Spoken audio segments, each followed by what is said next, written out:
అదిగో వస్తోంది.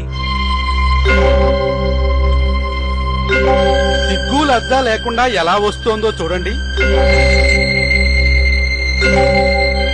తాను చెడింది కాకుండా మిగతా ఆడవాళ్ళని చెడగొట్టడానికి తయారయ్యింది. ఇక చూస్తూ ఊరుకుంటే లాభం లేదు, మొక్కలోనే తుంచి వెయ్యాలి. పదండి.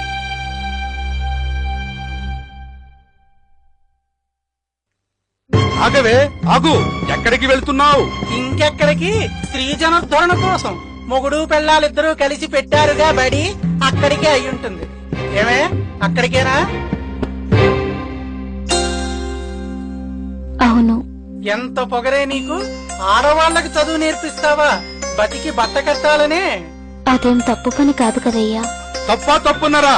వంటింట్లో పడి అంట్లు తోముకోవలసిన ఆడవాళ్ళకి అక్షరాలు నేర్పిస్తావా? ఎంత పాపం! స్త్రీ చదువుకోవడం పాపమా? అవును.